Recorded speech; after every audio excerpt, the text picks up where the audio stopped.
Halo guys, selamat datang di channel YouTube Aryan Ngapak. Oke guys, Aryan Ngapak sekarang ini mau membahas terkait dengan soal-soal perencana ahli pertama pada seleksi P3K guys. Jadi sekarang lagi seleksi P3K dan Aryan Ngapak ingin membahas soal-soal terkait P3K tapi khusus di bidang teknis guys. Jadi jabatan perencana ahli pertama adalah jabatan fungsional tertentu guys. Jadi ketika kalian nanti masuk jadi P3K nanti tunjangannya lebih tinggi dibandingkan dengan PNS yang jabatan fungsional umum atau yang sudah ada saat ini. Selain itu kalian juga dapat tunjangan fungsional. Kalau pertama itu kurang lebih 500, kemudian tunjangan kinerjanya grade-nya grade udah tinggi 8, karena kalau PNS yang biasa yang banyak sekarang ini kan grade-nya 7 atau 6. Jadi kalian tunjangan kinerjanya satu tingkat di atasnya guys. Jadi gaji kalian kalau masuk itu kurang lebih, kalau ditambahkan dengan gaji pokok ya 7,5 juta dapat, itu paling minimal guys. Oke guys, makanya kalian semangat ya guys. Oke, kita bahas terkait dengan soal-soal P3K yang sudah saya buat. Jadi yang pertama kita mulai aja. RPJPN atau Rencana Pembangunan Jangka Panjang Nasional disusun untuk periode waktu berapa tahun guys? Jadi untuk RPJPN ini disusun 20 tahun guys.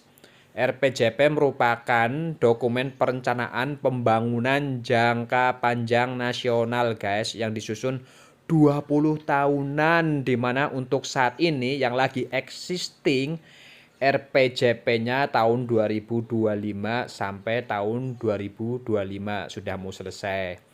Nah, dasar dari penyusunan RPJPN ini adalah Undang-Undang Nomor 17 Tahun 2007 tentang Rencana Pembangunan Jangka Panjang Nasional. Nah, ini di tingkat nasional namanya RPJP. Nah, kalau di tingkat daerah, jadi setiap provinsi, kabupaten, kota harus menyusun RPJPD. Bedanya cuma D, Rencana Pembangunan Jangka Panjang Daerah. Nah, Rencana Pembangunan Jangka Panjang Daerah ini sama, disusun 20 tahunan guys. Jadi periodisasinya harus sama dengan RPJP, karena RPJPD ini harus mengacu penyusunannya pada RPJP. Jadi seperti itu ya guys. Ingat 20 tahun, nanti keluar nangis loh kalau nggak paham. Oke guys, kita lanjut. Yang kedua adalah RPJMN. Rencana Pembangunan Jangka Menengah Nasional dengan masa berlaku 5 tahunan guys. Jadi kalau RPJP ini 20 tahun jangka panjang, kalau jangka menengah ini 5 tahunan.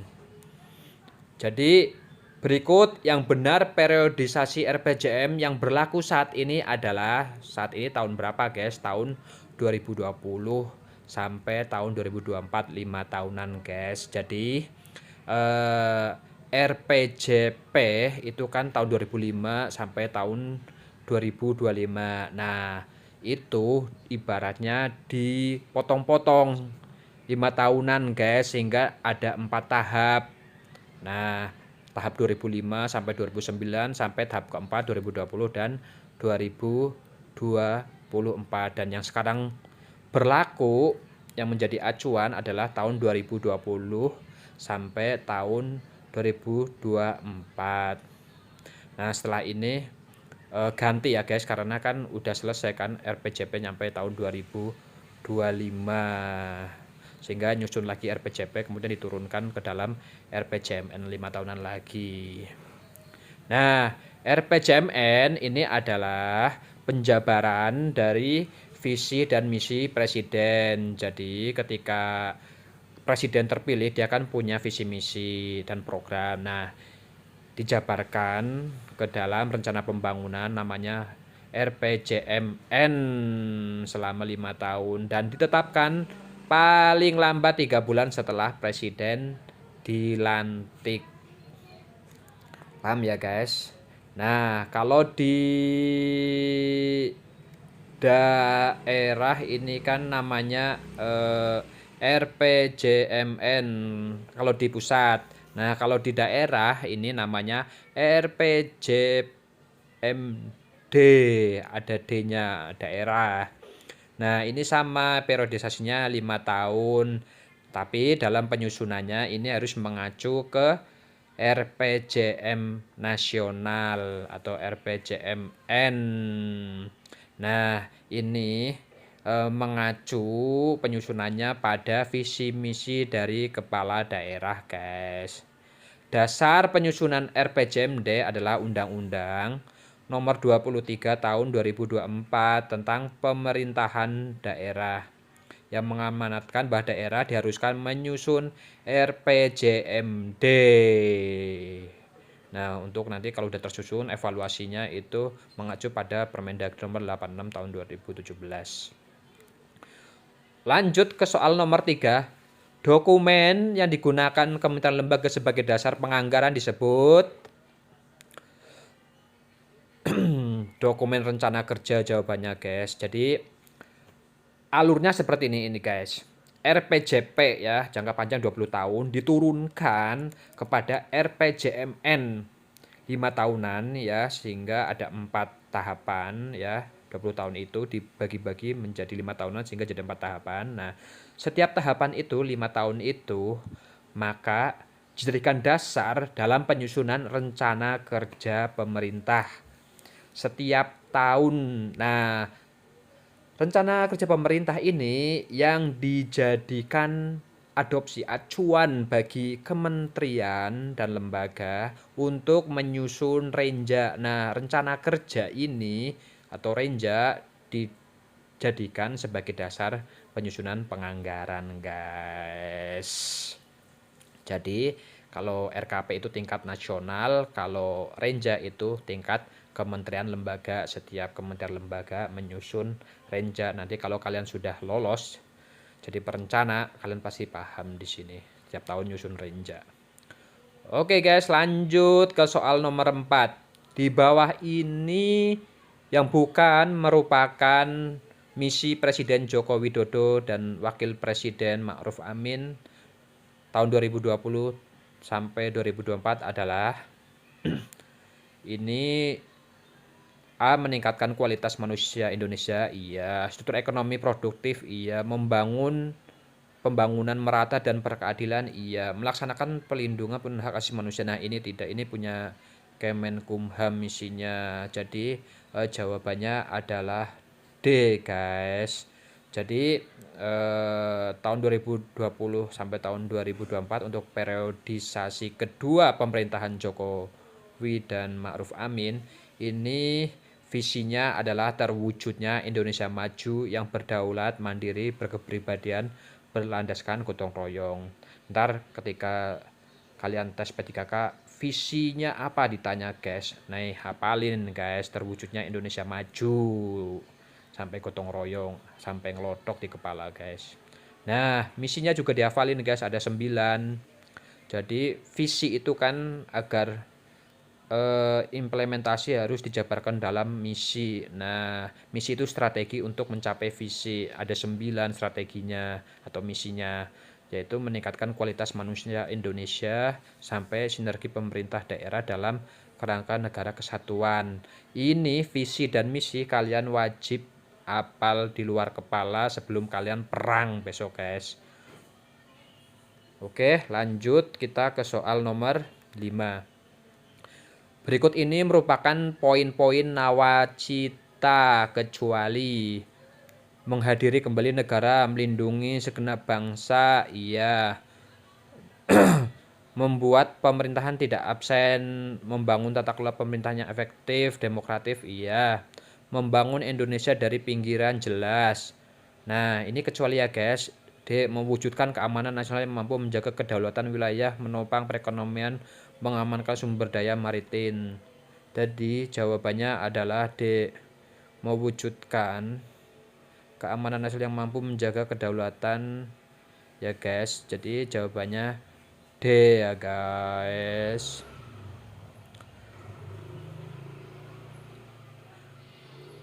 Kemudian kita lanjut ke soal nomor, oh ya, ini kalian untuk nawacita kalian hafalin tuh guys. Ada 9 nawacita, kalian juga harus hafal. Selain visi misi, kalian juga hafal nawacita di luar kepala, wajib itu guys. Kita lanjut ke soal nomor 6. Kabinet pemerintahan yang dipimpin oleh Presiden Jokowi dan Presiden Ma'ruf Amin disebut dan kabinet apa? Kabinet Indonesia Maju guys. Untuk periode kedua ini kan periode kedua Kabinet Indonesia Maju. Periode pertama masa pemerintahan yang pertama kemarin Kabinet Kerja. Nah, pembahasannya bisa kalian baca sendiri ya guys. Kemudian kita lanjut ke soal nomor 7. Konsep pembangunan melalui pemberdayaan masyarakat sehingga masyarakat mampu untuk mengidentifikasi kebutuhannya sendiri atau kelompok masyarakat. Sebagai suatu dasar perencanaan pembangunan disebut dengan konsep pembangunan.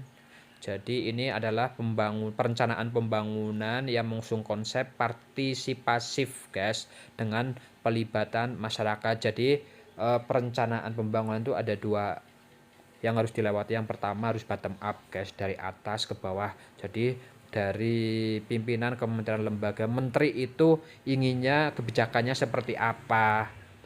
Nah, agar klop dengan kebutuhan masyarakat ya, yang diinginkan masyarakat, maka juga suatu kebijakan nasional seperti RPJMN, kemudian RPJP itu harus disusun bottom up. Selain top down atau dari atas ke bawah, juga harus disusun secara bottom up dengan melibatkan masyarakat. Jadi masyarakat ini dianggap sebagai mitra dalam perencanaan pembangunan yang turut berperan secara aktif baik di dalam menyusun maupun implementasinya. Jadi pelibatan masyarakat di situ nanti ada forum namanya Musrembang Desa, Musrembang Kabupaten, Musrembang Provinsi. Jadi dari desa nanti usulannya dibawa ke Musrembang Kabupaten Kota, dari Kabupaten Kota dibawa ke Musrembang Provinsi, dari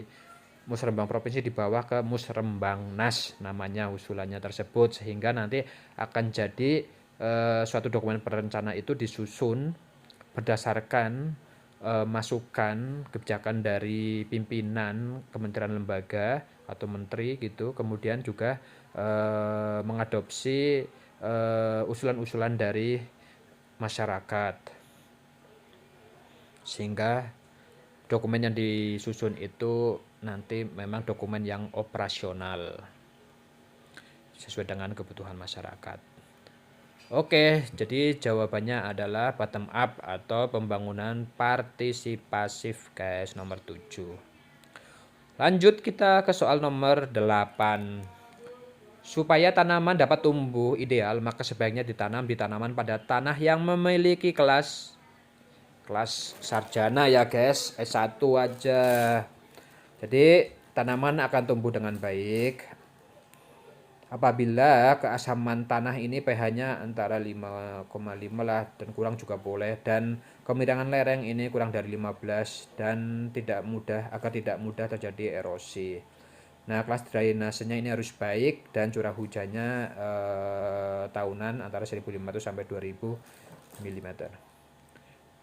Nah, jadi jawabannya adalah AS1 guys. Yang cocok adalah kelas 1 sesuai dengan penjabarannya nih. Iklim, curah hujan tahunan 1.500 sampai 2.000 mm, lereng dan lain-lainnya. Kalian bisa baca sendiri guys. Jawabannya adalah A. Nih, kalian bisa lihat soalnya dulu. Kalian nomor 8 cermati dulu. Kemudian kelas 1 apa? Maka jawabannya adalah A. Oke, tanpa berlama-lama lanjut ke soal nomor 9. Berikut alasan yang tepat kenapa desa berkembang lebih lambat dari segi perekonomian. Karena apa? Desa itu kadang-kadang susah untuk maju karena apa? Pekerjaan utama pada masyarakat adalah agraris dan mata pencaharian cenderung homogen atau satu dengan yang lainnya itu sama. Mata pencaharian kalau petani ya petani semua. Kemudian B, infrastruktur jalan kurang memadai. C, tingkat pendidikan keterampilan sumber manusia rendah. D, minimnya lapangan pekerjaan. Jadi jawabannya cocok adalah A. Desa dapat berkembang apabila mampu mengembangkan potensi yang ada guys di wilayahnya guna meningkatkan kesejahteraan masyarakat. Tentunya harus bisa mengembangkan tidak hanya bertumpu pada sektor agraris tapi bisa dikembangkan ke potensi-potensi desa yang ada. Misalkan potensinya adalah wilayahnya indah, maka bisa dijadikan desa wisata. Kemudian di situ ada keterampilan terkait menjahit, maka bisa nyusun batik jadi desa industri batik seperti itu ya guys. Jadi jawabannya A. Kita lanjut ke soal nomor 10. Suatu negara yang sedang dilanda inflasi. Ada iklan ini. Apa kabar kamu? Widih, ngeri. Suatu negara yang sedang dilanda inflasi ditandai dengan adanya inflasi. Inflasi adalah kenaikan harga lebih dari 2 jenis guys. Nah, meningkatnya harga barang ini secara terus-menerus dalam jangka waktu tertentu. Jadi kita baca guys, inflasi merupakan suatu proses meningkatnya harga-harga secara umum dan terus-menerus. Kenaikan harga dari satu atau dua barang saja tidak dapat disebut inflasi kecuali bila kenaikan itu meluas.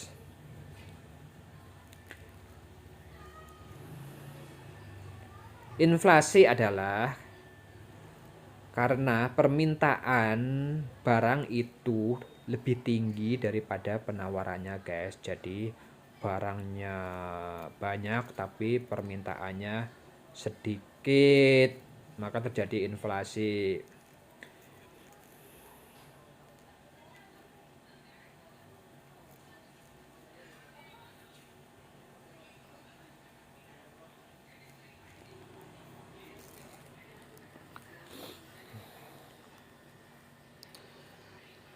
Selain itu, inflasi juga bisa terjadi bila jumlah uang yang diedarkan meningkat. Jadi, saat jumlah barang tetap, namun jumlah uang beredar bertambah berkali-kali lipat, maka kenaikan harga akan sebanding dengan peningkatan jumlah tersebut, guys. Maka terjadi inflasi. Ini guys, nomor 10 kalian cermati dulu. Inflasi itu terjadi karena meningkatnya harga-harga secara terus-menerus dalam jangka waktu tertentu.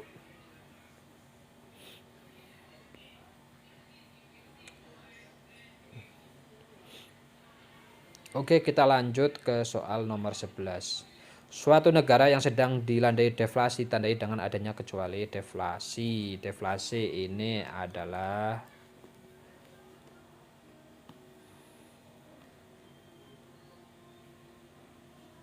penurunan harga yang terjadi secara periodik langsung maupun bersamaan. Kalau inflasi itu kan kenaikan harga, kalau deflasi ini penurunan harga, guys. Deflasi adalah merupakan fenomena penurunan harga yang ada di dalam sebuah negara. Nah, penurunan harga barang pada deflasi tersebut bisa terjadi secara periodik, bisa langsung maupun bersamaan. Deflasi merupakan kebalikan dari inflasi, guys. Inflasi terjadi karena peredaran jumlah besar uang dalam masyarakat. Deflasi terjadi karena kekurangan jumlah uang yang beredar, guys. Jadi jawabannya adalah A. Menurunnya harga barang. Oke, kita lanjut ke soal nomor 12. Pembangunan pasar idealnya dibangun di jalan apa, guys? Pasar ini yang dimaksud adalah pasar tradisional, guys. Nah, ini pilihannya ada jalan arteri, jalan kolektor, jalan lingkungan, jalan lokal. Nah, pembangunan pasar ini berdasarkan peraturan Presiden nomor 112 tahun 2007 tentang penataan dan pembinaan pasar tradisional. Maka jawabannya adalah jalan lokal, guys. Nah, jalan lokal ini merupakan jalan umum yang berfungsi melayani angkutan setempat dengan ciri perjalanan jarak dekat, kecepatan rata-rata rendah, dan jumlah jalan masuk tidak dibatasi. Seperti itu, guys. Oke, jadi jawabannya pasar itu tradisional adanya harusnya di jalan lokal, guys. Tapi tidak menutup kemungkinan juga di jalan lingkungan atau jalan desa. Tapi kalau kita lihat fenomena yang real di lapangan itu setiap desa belum tentu punya pasar ya, guys.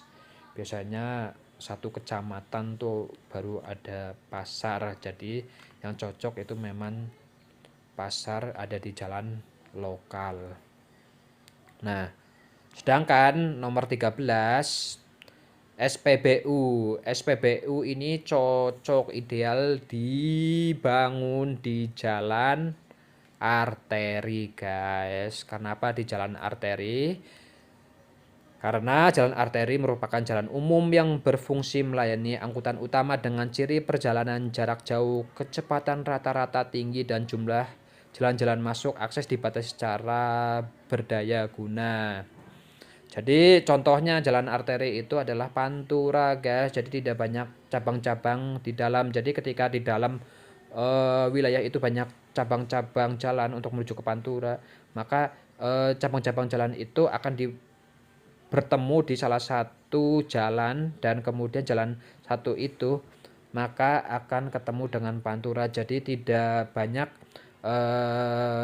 persimpangan jalan di pantura untuk menghindari tabrakan seperti itu, guys. Jadi selain itu juga di jalan arteri ini adalah jalan gede ya, guys. Tentunya banyak kendaraan besar lewat seperti bis, truk, sehingga SPBU ini tidak akan bangkrut. Jadi akan laris manis kayak kamu bagi yang cewek. Oke, lanjut kita soal ke-14. Pembangunan rumah sakit idealnya dibangun di jalan apa? Nah, rumah sakit ini cocoknya adalah di jalan kolektor, karena jalan kolektor merupakan jalan umum yang berfungsi melayani angkutan pengumpul, membagi dengan ciri perjalanan jarak sedang, kecepatan rata-rata sedang, dan jumlah jalan masuk dibatasi ya, guys. Jadi ambulan, kalian tahu ambulan yang ada di rumah sakit itu kan biasanya kecepatan tinggi ya, guys. Nah, makanya cocoknya rumah sakit dibangun di jalan kolektor. Karena apa? Karena kecepatan rata-rata masyarakat itu rendah, sehingga bisa minggir, bisa diatur, ambulan bisa masuk dengan cepat. Oke, kita lanjut. Pembangunan sekolah dasar SD idealnya dibangun di jalan apa? Jadi sekolah SD ini cocoknya di jalan lingkungan. Karena apa? Karena salah satu jalan lingkungan adalah jalan desa. Jadi setiap desa itu udah pasti punya SD, guys. Jadi udah pasti sekolah SD itu lokasinya ada di jalan lingkungan. Percaya deh kalian. Oke, kita lanjut. Di bawah ini adalah salah satu fungsi waduk dari segi lingkungan.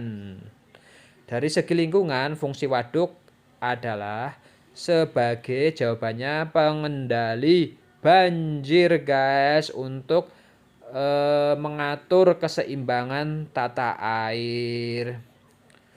dijadikan tempat penampungan air di musim hujan sehingga keseimbangan tata airnya dapat dijaga dan lingkungan di sekitar bebas dari banjir. Nah, ketika kemarau, maka bisa dilakukan pembukaan air sehingga bisa terairi sehingga tidak terjadi kekeringan desa tersebut. Lanjut, jadi jawabannya adalah waduk sebagai fungsi lingkungan yaitu pengendali banjir atau menjaga keseimbangan tata air. Kita lanjut ke soal nomor 16. Ini soal 16 itu ada dua ngaco ini.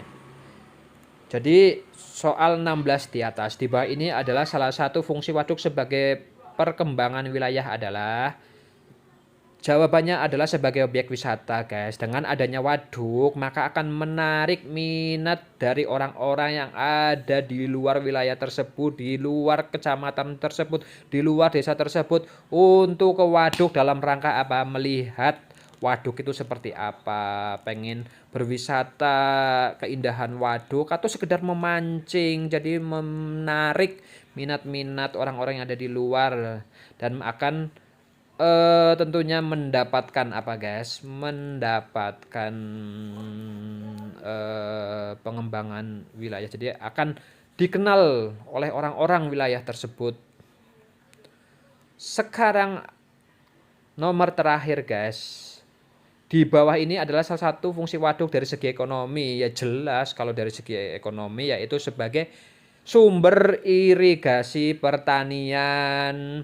Pembangunan waduk dapat meningkatkan perekonomian masyarakat karena menjadikan lahan pertanian terairi di musim kemarau sehingga walaupun di musim kemarau lahan pertanian tetap dapat panen guys. Oke guys, jadi sementara 16 dulu soal yang kita bahas. Nanti lanjut di part 2 dalam waktu 1 hari ini juga pasti akan saya upload. Oke guys, jangan lupa pelajari ini guys. Kemungkinan besar akan keluar tapi saya tidak jamin akan keluar guys. Jadi kalian pelajari tambah wawasan melalui baca-baca di internet atau di buku ya guys untuk materi-materi yang saya bahas tadi. Oke guys, semoga informasi saya ini bermanfaat sampai kalian nanti lulus P3K. Saya doakan kalian yang menonton video saya di sini lulus semua dan bisa menjadi P3K semua dengan gaji 7,5 juta paling minimal ya guys, hingga kalian bisa mensejahterakan keluarga kalian dan membahagiakan kedua orang tua kalian. Oke guys, jangan lupa subscribe, like, dan komen channel YouTube Aryan Ngapak. Terima kasih guys, jangan lupa part 2 P3K soalnya. Oke, terima kasih udah nonton.